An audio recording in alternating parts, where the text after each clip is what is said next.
Corduroy by Don Freeman. Read for you by Viola Davis.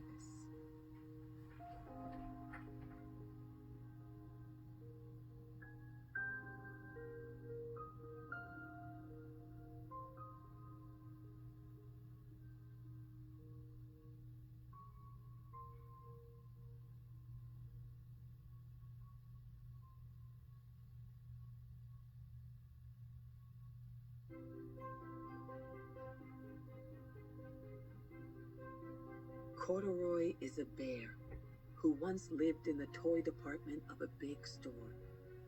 Day after day, he waited with all the other animals and dolls for somebody to come along and take him home. The store was always filled with shoppers buying all sorts of things, but no one ever seemed to want a small bear in green overalls. Then one morning, a little girl stopped and looked straight into Corduroy's bright eyes. "Oh, Mommy," she said, "look, there's the very bear I've always wanted." "Not today, dear," her mother sighed. "I've spent too much already. Besides, he doesn't look new. He's lost the button to one of his shoulder straps." Corduroy watched them sadly as they walked away. "I didn't know I'd lost a button," he said to himself. "Tonight I'll go and see if I can find it." Late that evening, when all the shoppers had gone and the doors were shut and locked, Corduroy climbed carefully down from his shelf and began searching everywhere on the floor for his lost button. Suddenly, he felt the floor moving under him. Quite by accident, he had stepped onto an escalator, and up he went. Could this be a mountain, he wondered? "I think I've always wanted to climb a mountain." He stepped off the escalator as it reached the next floor, and there before his eyes was a most amazing sight. Tables and chairs and lamps and sofas and rows of beds. "This must be a palace," Corduroy gasped. "I guess I've always wanted to live in a palace." He wandered around admiring the furniture. "This must be a bed," he said. "I've always wanted to sleep in a bed." And up he crawled onto a large, thick mattress. All at once he saw something small and round. "Why, here's my button," he cried, and he tried to pick it up. But like all the other buttons on the mattress, it was tied down tight. He yanked and pulled with both paws until pop! Off came the button, and off the mattress Corduroy toppled, bang, into a tall floor lamp. Over it fell with a crash. Corduroy didn't know it, but there was someone else awake in the store. The night watchman was going his rounds on the floor above. When he heard the crash, he came dashing down the escalator. "Now, who in the world did that?" he exclaimed. "Somebody must be hiding around here." He flashed his light under and over sofas and beds until he came to the biggest bed of all. And there he saw 2 fuzzy brown ears sticking up from under the cover. "Hello," he said. "How did you get upstairs?" The watchman tucked Corduroy under his arm and carried him down the escalator and set him on the shelf in the toy department with the other animals and dolls. Corduroy was just waking up when the first customers came into the store in the morning. And there, looking at him with a wide, warm smile, was the same little girl he'd seen only the day before. "I'm Lisa," she said, "and you're going to be my very own bear. Last night I counted what I've saved in my piggy bank, and my mother said I could bring you home." "Shall I put him in a box for you?" the saleslady asked.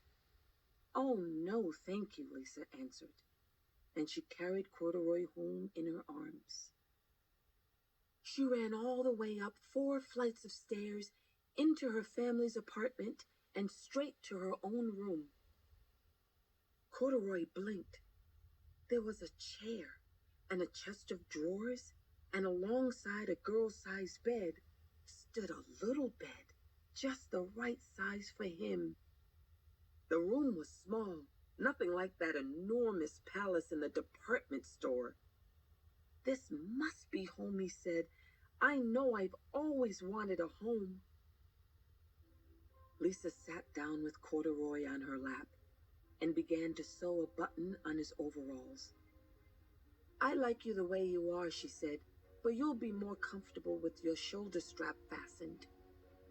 You must be a friend, said Corduroy. I've always wanted a friend. Me too, said Lisa, and gave him a big hug.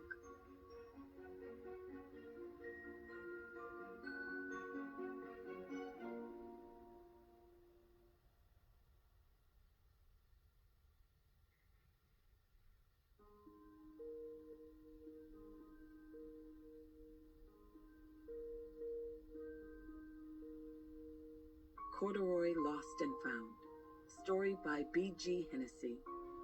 Based on the characters created by Don Freeman.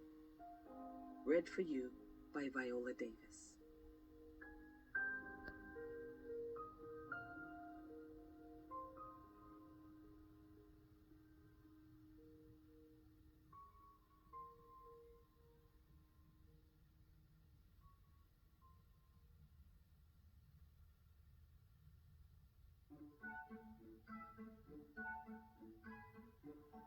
One sunny Saturday afternoon, Lisa and her mother were riding the bus home from a shopping trip. Corduroy sat comfortably on Lisa's lap as the bus bumped along. She held onto him so he wouldn't fall. Lisa took very good care of Corduroy. He looked out the window while Lisa and her mother talked about Lisa's birthday. Corduroy's ears perked right up. Lisa's having a birthday, and I don't have a present for her, he said to himself. He looked out the window at all the stores. I wonder what she would like, he thought. They all got off the bus at the next stop. Lisa's mother rode the elevator up to their apartment, but Corduroy and Lisa liked to run up the stairs 2 at a time to see if they could get there first. That night, Corduroy lay awake long after Lisa fell asleep. He was worried about her present. I need to find something special, he decided. Very early the next morning, Corduroy slipped out of bed, tiptoed out of Lisa's room, and crept through the apartment. He opened the front door and stepped into the hallway. Just then, the elevator doors opened. Maybe I'll find something for Lisa in here, said Corduroy as he looked in. Corduroy looked at the buttons on the wall. Each button had a number on it. This is like a game, Corduroy said. Lisa might like a game for her birthday. Corduroy climbed up on the stool and pressed a button. All at once, the doors closed and the elevator began to move up. This is like a rocket ship, thought Corduroy. Maybe Lisa would like to ride in a rocket ship for her birthday. Corduroy pressed more buttons. Down and up and down he went. Finally, the elevator came to a stop. When the doors opened, Corduroy stepped out into the lobby.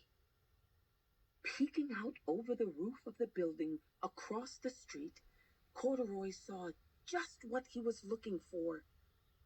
It's the biggest, prettiest balloon I ever saw, thought Corduroy. That is what I want to give Lisa for her birthday.